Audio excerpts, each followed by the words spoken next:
ان میں خود اہل بیت میں سے حضرت حسن کا نام آتا ہے، حسن بن علی رضی اللہ عنہ۔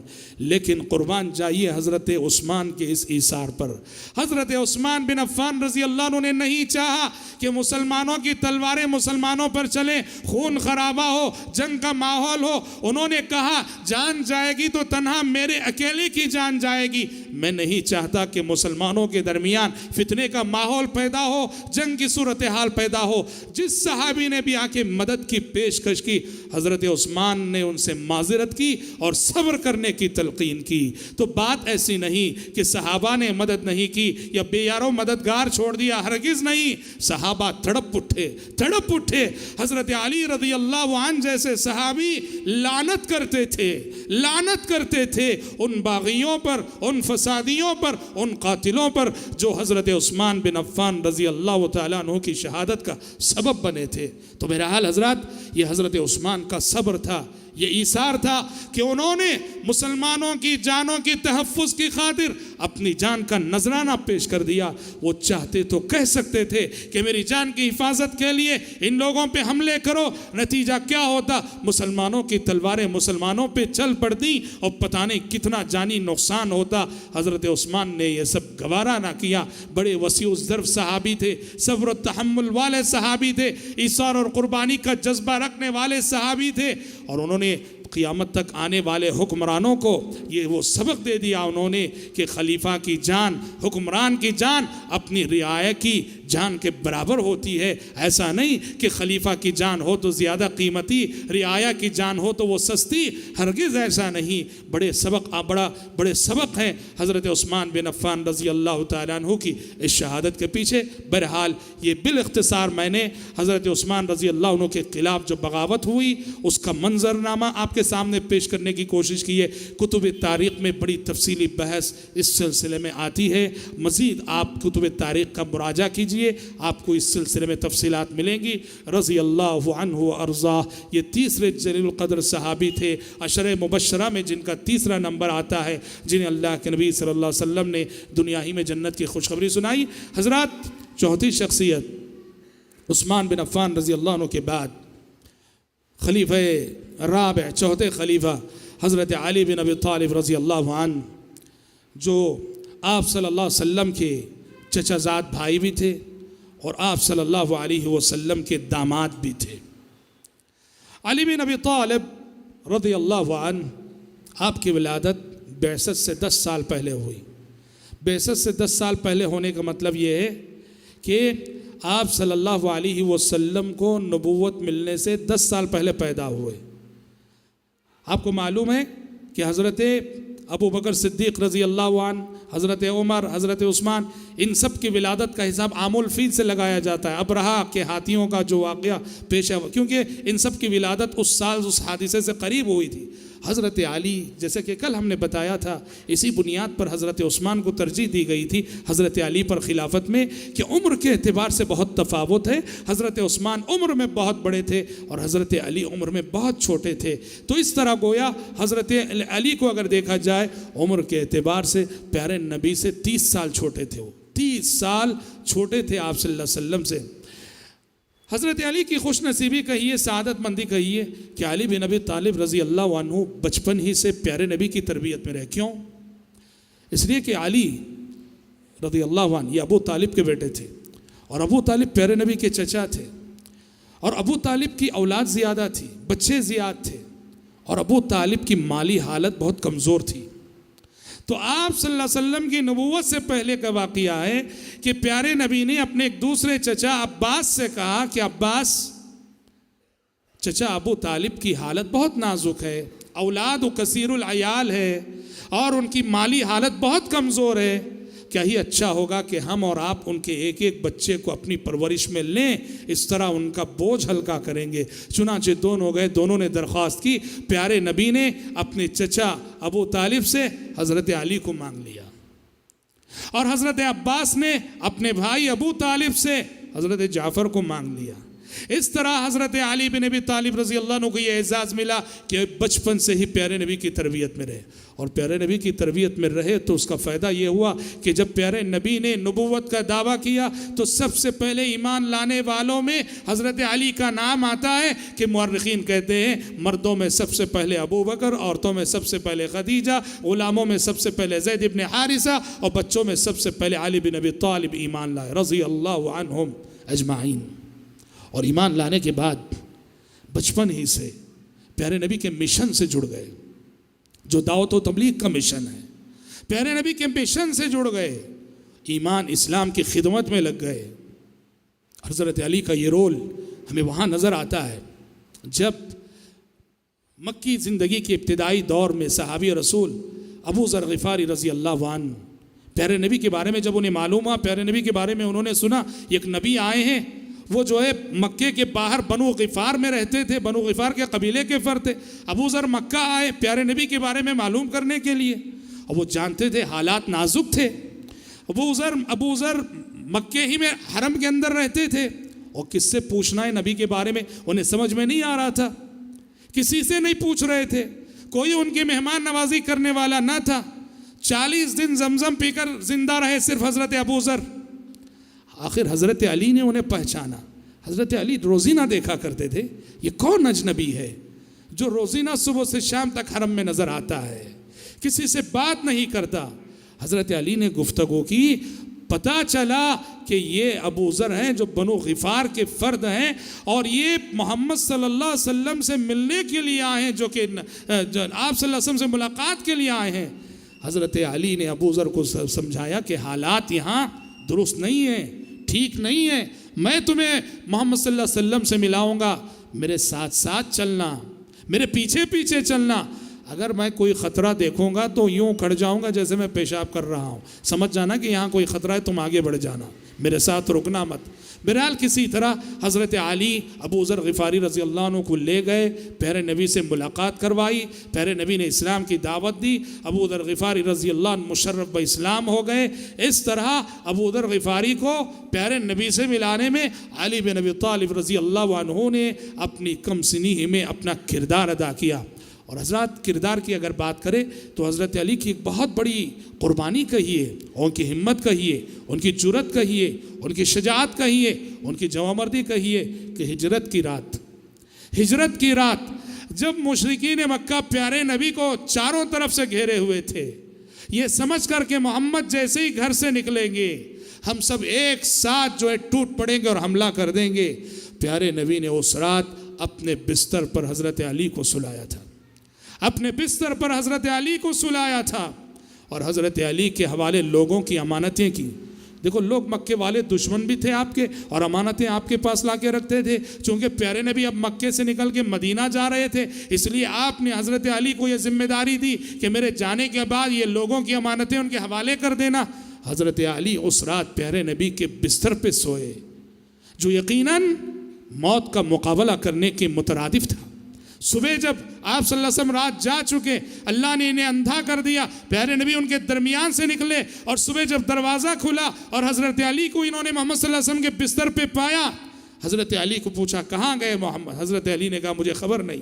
حضرت علی کو پکڑ لیا، نکالا، مارا اور لے گئے بیت اللہ میں، کچھ پریشان کیا اور اس کے بعد چھوڑ دیے۔ بہرحال حضرت علی کی بہت بڑی منقبت، اس نازک اور خطرے کے موقع پہ انہوں نے آپ صلی اللہ علیہ وسلم کے بستر پہ سونا گوارا کیا، اور آپ صلی اللہ علیہ وسلم کی امانتیں جن کی تھیں وہ امانتیں حضرت علی رضی اللہ عنہ نے پیارے نبی کی ہجرت کے بعد امانت مستحقین تک پہنچائی۔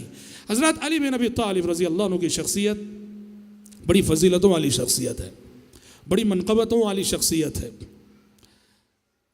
پیارے نبی نے ایک حدیث میں فرمایا حضرت علی سے مخاطب ہو کر، لا يحبك الا مؤمن ولا يبغضك الا منافق، کہا کہ علی تم سے محبت کرنے والا مومن ہے اور تم سے بغض رکھنے والا منافق ہے۔ بہت بڑی بات ہے، علی کی محبت ایمان کا حصہ ہے، اور صرف علی نہیں تمام صحابہ کی محبت. پیارے نبی نے فرمایا آیت المؤمن حب الانصار و آیت المنافق بغض الانصار. مومن کی علامت ہے کہ اسے انصار سے محبت ہوتی ہے, منافق کی علامت ہے کہ اسے انصار سے چڑ ہوتا ہے اور انصار سے جو نفرت ہوتی ہے. تو خاص طور پہ آپ نے حضرت علی سے بھی فرمایا لا يحبك الا مؤمن ولا يبغضك الا منافق. منافق ہے وہ جو تم سے نفرت کرے علی, اور مومن ہے وہ جو تم سے محبت کرے علی. اور حضرت علی بن ابی طالب رضی اللہ عنہ کی بہت بڑی فضیلت یہ ہے کہ پیارے نبی نے اپنی زبان سے گواہی دی کہ حضرت علی اللہ اور اس کے رسول سے سچی محبت کرتے ہیں, اور اللہ اور اس کے رسول بھی علی سے محبت کرتے ہیں. جب آپ نے خیبر کے دن جنگ خیبر ہو رہی تھی, ایک قلعہ تھا جس کا نام تھا حصن ناعم. یہ قلعہ یہودیوں کا فتح نہیں ہو رہا تھا, کئی فوجیں آپ صلی اللہ علیہ وسلم نے بھیجی, قلعہ فتح نہ ہوا. اس وقت آپ نے فرمایا تھا ایک شام غداً لأعطی الرأیۃ رجلا یحب اللہ ورسولہ ویحبہ اللہ ورسولہ. آپ نے فرمایا تھا کہ کل صبح میں اسلامی فوج کا جھنڈا ایک ایسے شخص کے ہاتھ میں دینے والا ہوں جو اللہ اور اس کے رسول سے سچی محبت کرتا ہے, اور اللہ اور اس کے رسول بھی اس سے سچی محبت کرتے ہیں. صحابہ کہتے ہیں کہ سچ کہیں اس رات ہمیں نیند نہیں آئی, نیند نہیں آئی. اس شوق میں کون خوش نصیب ہے وہ جسے صبح آپ صلی اللہ علیہ وسلم آواز دیں گے, کیونکہ اللہ کے نبی ضمانت دے چکے ہیں کہ آج صبح میں جس کا نام لوں گا وہ اللہ اور اس کے رسول سے سچی محبت کرتا ہے, اور اللہ اور اس کے رسول اس سے محبت کرتے ہیں. نیند نہیں آئی صحابہ کو. صبح ہوئی تو آپ نے کہا این علی, این علی, علی کہاں ہے؟ لوگوں نے بتایا کہ انہیں آشوب چشم لائق ہے, آنکھ بیمار ہے, آشوب چشم لائق ہے. آپ نے کہا بلا لاؤ انہیں. بلائے گئے. پیارے نبی صلی اللہ علیہ وسلم نے اپنا لعاب نکالا اور لعاب حضرت علی کی آنکھوں میں لگایا. آنکھ ایسے درست ہو گئی جیسے کبھی کچھ نہ ہوا ہو, اور آپ نے حضرت علی کے ہاتھ میں جھنڈا تھمایا اور بھیجا جاؤ اس قلعے کو فتح کر کے آنا. اور نصیحت کی کہ فواللہ لئن یہدی اللہ بک رجلا واحدا خیر لک من حمر النعم. علی یاد رکھو, اللہ تعالیٰ تمہارے ذریعے سے ایک شخص کو بھی ہدایت دے دے تو تمہارے لیے کئی سرخ اونٹوں سے بہتر ہے. کیا مطلب ہے؟ بھیج رہے ہیں جنگ کرنے کے لیے اور نصیحت کر رہے ہیں دعوت و تبلیغ کی. جنگ کا مقصد دعوت ہوتا ہے, دعوت و تبلیغ. تو اصل مقصد ہے دعوت و تبلیغ, کہ لوگوں تک اللہ کا پیغام پہنچے. اس لیے آپ صلی اللہ علیہ وسلم اپنے کسی بھی کمانڈر کو وصیت کرتے تھے جنگ شروع کرنے سے پہلے اسلام کی دعوت دینا, سامنے والے کو دعوت دو, تبلیغ کرو. وہ مان لیتا ہے تو رک جاؤ. تو حضرت علی کی یہ فضیلت تھی کہ آپ صلی اللہ علیہ وسلم نے جھنڈا ان کے ہاتھوں تھمایا, اور جیسے پیارے نبی صلی اللہ علیہ وسلم نے بات فرمائی ویسے حضرت علی کے ہاتھوں قلعہ فتح ہوا. اور حضرت علی کی ایک فضیلت یہ بھی کہ تبوک کے موقع پہ پیارے نبی نے حضرت علی کو ہارون علیہ السلام سے تشبیہ دیتے ہوئے فرمایا اما ترضا ان تکون منی بمنزلت ہارون من موسیٰ.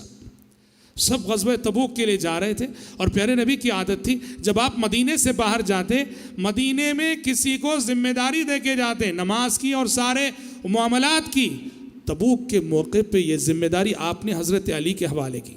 حضرت علی پیارے نبی کے ساتھ جانا چاہ رہے تھے.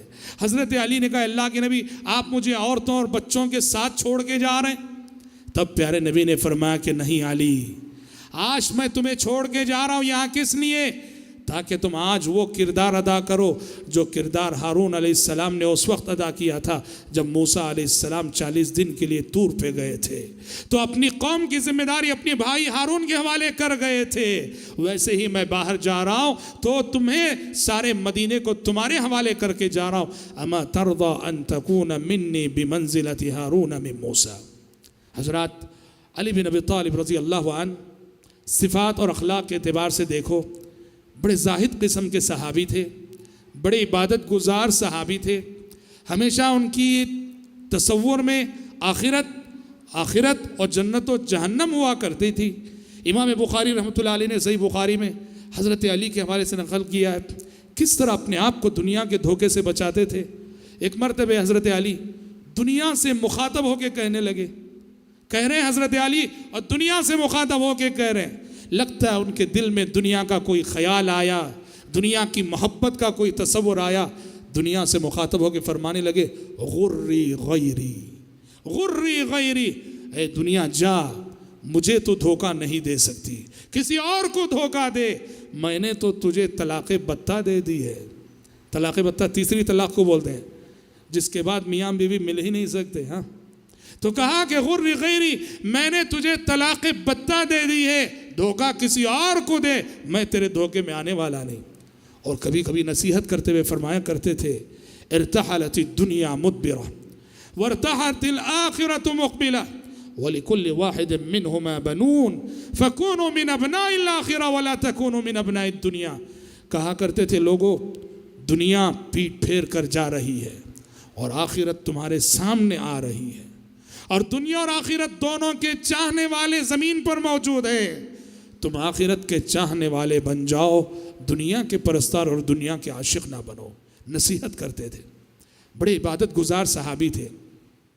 تسبیح فاطمی ہم سب جانتے ہیں، حضرت فاطمہ کو پیارے نبی نے جب وہ چکی پیستے پیستے ہاتھ میں زخم نکل آئے تھے، چھالے نکل آئے تھے، غلام لینے کے لیے آئیں، نوکر اور خادم لینے کے لیے آئیں پیارے نبی کے پاس۔ پیارے نبی نے فاطمہ سے فرمایا تھا کہ بیٹا، ان غلاموں اور نوکروں کے مستحق تم سے زیادہ میرے غریب صحابہ ہیں، اور رہی تمہاری یہ تھکان تو میں تمہیں نسخہ بتاتا ہوں کہ ہر روز سونے سے پہلے 33 دفعہ سبحان اللہ، 33 دفعہ الحمدللہ اور 34 دفعہ اللہ اکبر پڑھ لیا کرو۔ چونکہ پیارے نبی نے یہ تسبیح فاطمہ رضی اللہ عنہ کو سکھائی، اس لیے سونے کے وقت اس تسبیح کو تسبیح فاطمی کہا جاتا ہے۔ حضرت فاطمہ کو یہ تسبیح آپ نے سکھائی، حضرت علی اس کی بڑی پابندی کرتے تھے، شوہر تھے فاطمہ کے رضی اللہ عنہما، اتنی پابندی کرتے تھے حضرت علی رضی اللہ عنہ۔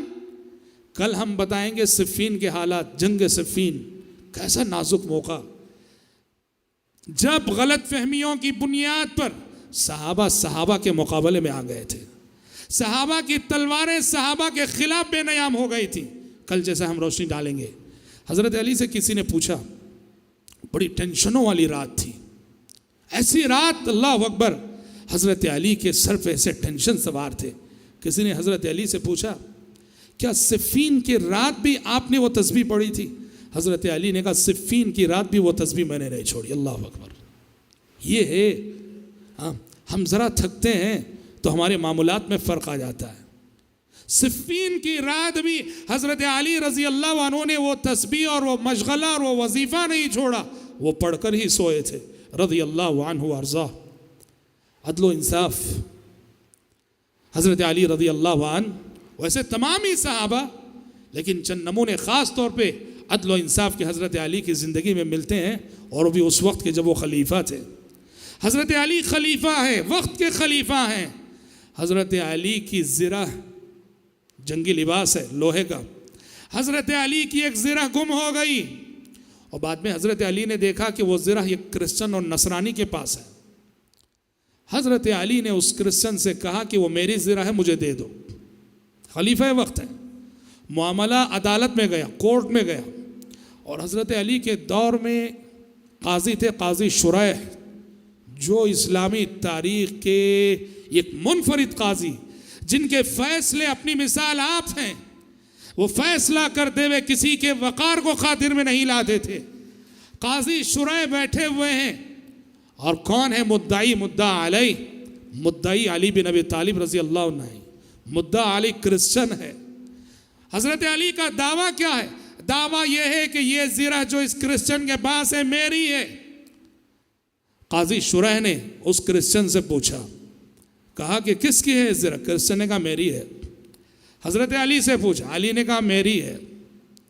اور شریعت کہتی ہے کہ جو مدعی ہوتا ہے اسے ثبوت دینا پڑتا ہے، البینۃ علی المدعی، جو مدعی ہوتا ہے اسے ثبوت دینا پڑتا ہے۔ اس اصول کے تحت قاضی نے حضرت علی سے کہا کہ آپ کا دعویٰ ہے کہ یہ زرہ آپ کی ہے، ثبوت لائیے۔ حضرت علی رضی اللہ عنہ، حضرت علی رضی اللہ عنہ، انہوں نے کہا کہ ایک ثبوت تو میرا بیٹا حسن ہے، اور دوسرا ثبوت میرا غلام قنبر ہے۔ قاضی شریح نے کہا، قنبر کی شہادت تو مسلم ہے، گواہی مسلم ہے، لیکن آپ کے بیٹے حسن کی گواہی مسلم نہیں ہے، اس لیے کہ ہم نے آپ ہی سے سیکھا ہے کہ باپ کے حق میں بیٹے کی گواہی قبول نہیں کی جاتی۔ جب گواہی مکمل نہ ہوئی تو حضرت قاضی شریح نے فیصلہ کیا کہ چونکہ مدعی کے پاس نہ گواہی مکمل نہیں ہے، اس لیے یہ زرہ اسی نصرانی اور کرسچن کی ہے، اس کے حق میں فیصلہ ہو گئے۔ خلیفہ وقت ہے، عدالت سے محروم ہو کے جا رہے ہیں۔ اس فیصلے سے یہ کرسچن اتنا متاثر ہوا، 2 قدم پیچھے ہٹایا تھا، پھر لوٹ کر آیا اور قاضی شریح کے سامنے کھڑے ہو کے کہنے لگا اشہد ان لا الہ الا اللہ واشہد ان محمدًا عبدہ ورسولہ، کلمہ پڑھ کے مسلمان ہو گیا۔ کہا کہ یہ کیسا انصاف ہے کہ خلیفہ وقت محروم ہو کے جا رہا ہے اور سبحان اللہ مجھے مل رہا ہے۔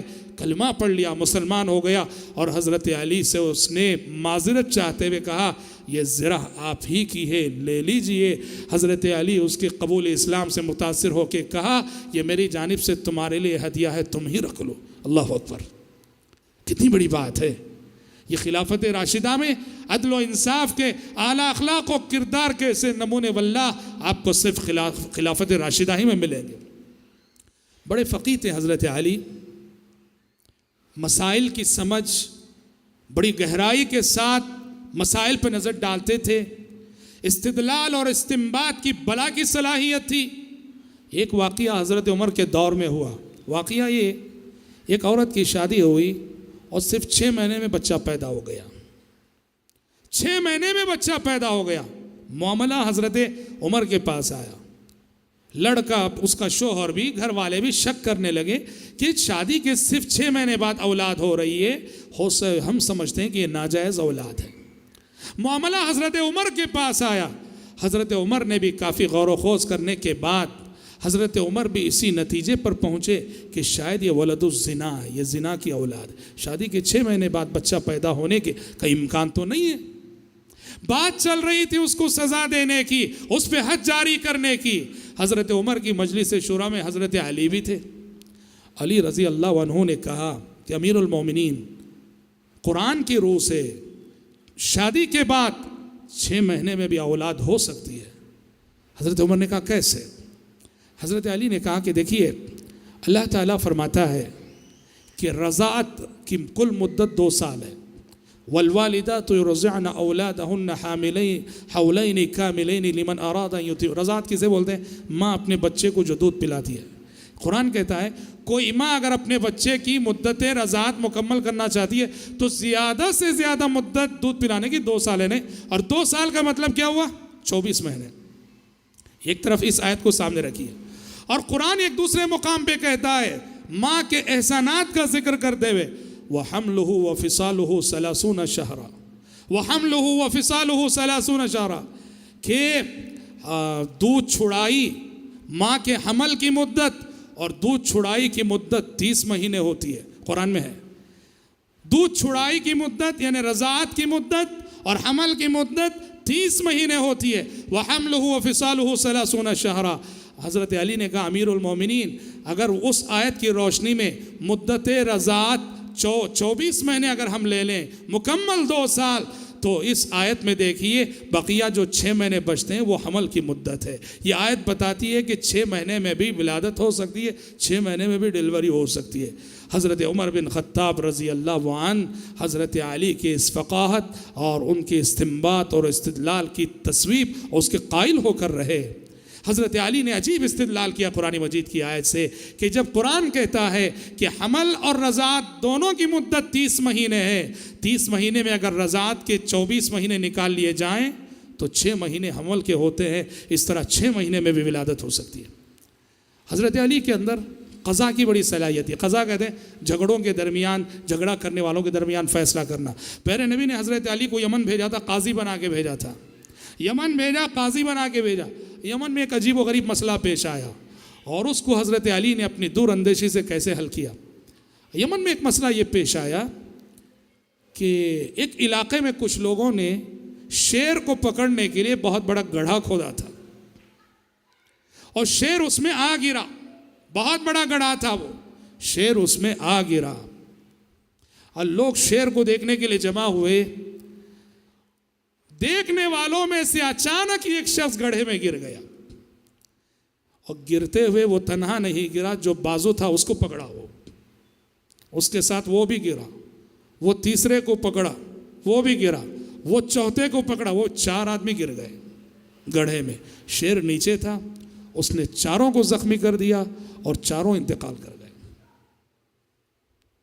حضرت علی کی خدمت میں مسئلہ آیا، 4 جانیں گئی۔ اب اسلام میں کسی کی بھی جان جاتی ہے اور کوئی سبب بنتا ہے تو یا تو قصاص ہو یا تو دیت ہو، بدلے میں اسے قتل کیا جائے یا دیت دی جائے۔ دیت کسے بولتے ہیں؟ خون بہا۔ ایک جان کی دیت اسلام میں 100 اونٹ۔ کوئی ناحق کسی کا قتل کر دے تو اگر مقتول کے رشتہ دار قاتل کو معاف کر دیتے ہیں تو ایسی صورت میں اس سے دیت لے سکتے ہیں وہ، اور دیت ہے 100 اونٹ۔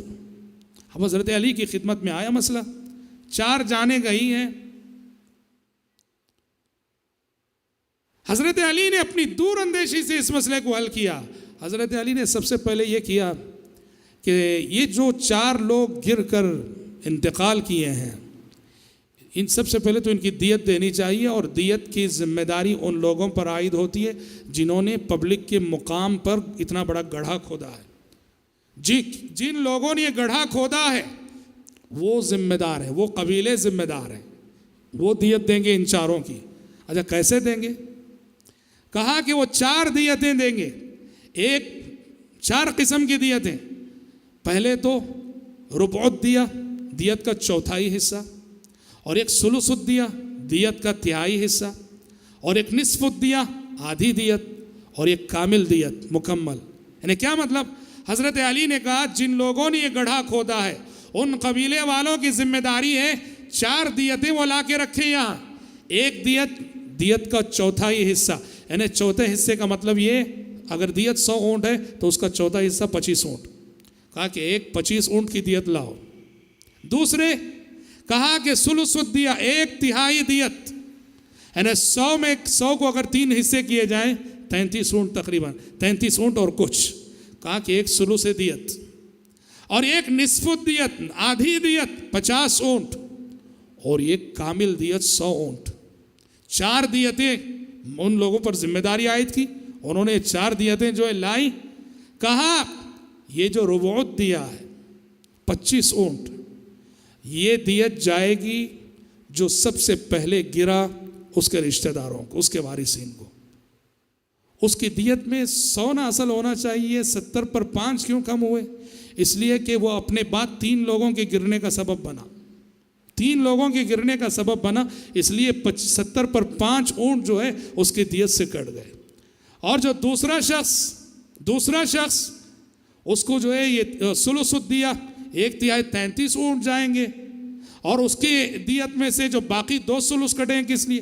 اس لیے کہ وہ اپنے بعد 2 افراد کے جو ہے گرنے کا سبب بنا۔ اور جو تیسری دیت ہے 50 اونٹ، یہ تیسرے شخص کو جائے گی، اور اس کی دیت سے 50 اونٹ کیوں کم ہوئے؟ اس لیے کہ وہ اپنے بعد ایک شخص کے گرنے کا سبب بنا، ان کو پکڑا تھا۔ اور یہ جو مکمل 100 اونٹ کی دیت ہے، یہ آخری چوتھا شخص جو گرا تھا، یہ 100 اونٹ مکمل اس کو جائیں گے، اس لیے کہ وہ کسی کے گرنے کا سبب نہیں بنا، وہ کسی کو نہیں پکڑا۔ اس طرح حضرت علی بن ابی طالب رضی اللہ عنہ نے اپنی دور اندیشی، اپنے فراست سے اس مسئلے کو حل کر کے دکھایا۔ یمن میں جب وہ بحیثیت قاضی بھیجے گئے، حضرات علی بن ابی طالب رضی اللہ عنہ کی زندگی کے حوالے سے اور بہت ساری باتیں ہیں جو ہم انشاءاللہ تعالی کل کے درس میں آپ کے سامنے پیش کریں گے، اور خصوصاً حضرت علی رضی اللہ عنہ کے زمانے خلافت میں جو حادثات ہوئے اور جو فتنے پیدا ہوئے، وہ سب انشاءاللہ تعالی ان حالات پر ہم کل سیر حاصل بحث کریں گے۔ آج اسی پر اکتفا کرتے ہوئے اللہ تعالیٰ سے دعا کرتے ہیں کہ رب العالمین ہم سب کو، آپ سب کو صحیح معنوں میں حضرات صحابہ کرام رضوان اللہ علیہم اجمعین کے نقش قدم پر چلنے کی توفیق عطا فرمائے۔ آمین۔ وآخر دعوانا ان الحمد للہ رب العالمین۔